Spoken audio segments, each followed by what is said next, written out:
maktabga yaqin joydan, bog'chaga yaqin joydan uy so'ragan akalarimiz uchun ko'rishlaringiz mumkin. Mana bugun Yangi Jigaristondamiz. Shundoqqina katta yo'lning yoqasida bu yoqda maktabimiz, bog'chalarimiz joylashgan, poliklinika hammasi shu yerda. Bundan keyin mana ko'rishlaringiz mumkin. Kattagina ko'chalarimiz ham ancha keng holatda. 2 qavatli uyga obzorga kelganmiz. Qani bo'lmasam uyimiz ichkariga kirib ko'ramiz. Aytib o'tganimdek, yo'lning yoqasi mana ko'rishlaringiz mumkin. Shundoqqina bu yoqdan hamma mashinalar katta ko'cha bo'lgani hisobiga katta mashinalar hammasi shu yerdan o'tadi. Xo'p, qani ichkariga kirib olamiz. Ichkariga kirganimizda mana salqingina katta hovlimiz kutib oladi bizni. Ko'rib turganingizdek, steshkalar qilib qo'yilgan. Uyimiz mana birinchi qavatimiz to'liq ta'mirdan chiqqan, 4 ta xona joylashgan. Uy egalari o'zimiz yashaymiz deb turib chiroyli ta'mirlab qo'yishgan.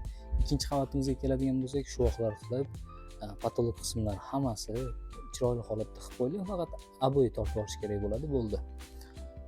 Zinalar qilinmagan hali. Bundan keyin bu tomoniga kirganda chap tomonimizga qaraydigan bo'lsak, chap tomonimizda ham mana 2 ta xona qilib qo'yilgan. Bunisi hali ichkari aytganimda o'sha aboy tortib oladigan joyi bor.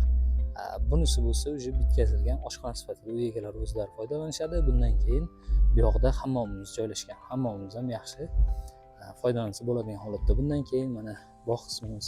Bog' qismimizda ham narsalar ekib turib, maza qilib turib foydalansangiz bo'ladi. Bundan keyin aytganimdek, yana bu yoqda Yangi Jigaristonliklar bilsa kerak, pastda yozib ketinglar. Qani kim Yangi Jigaristondan bizni kuzatyapti ekan? Bu yoqda Humoyun market joylashgan. Yangi Jigariston hamma biladi, maktabimizning oldida. Xo'p, bundan keyin 39-maktab, maktabgacha ta'lim muassasasi, ya'ni bog'chamiz, poliklinika hammasi shu atrofimizda, yaqinimizda joylashgan. Bog'imiz ham yaxshi holatda, 5 sotix uy aytganimdek, birinchi qavatida sharoitlari zo'r mazza qilib yashaydigan joy. Xo'p, uyimiz juda ham arzonga sotilyapti. Uy egalariga pul zarur bo'lgani uchun hozirda narxini 61 ming deb baholashyapti. Kimga to'liqroq batafsil ma'lumot kerak bo'ladigan bo'lsa, pastdagi raqamlarga aloqaga chiqadigan bo'lsalaringiz, bu joylar haqida yana boshqa batafsil ma'lumotlar berib o'tamiz. Aytgancha, hujjatdan hech qanaqa muammosi yo'q. Hamma hujjatlari joyida, notariusga tayyor holatda. Shoshilib qolamiz, chunki bunaqa arzon uylar ko'p turmaydi.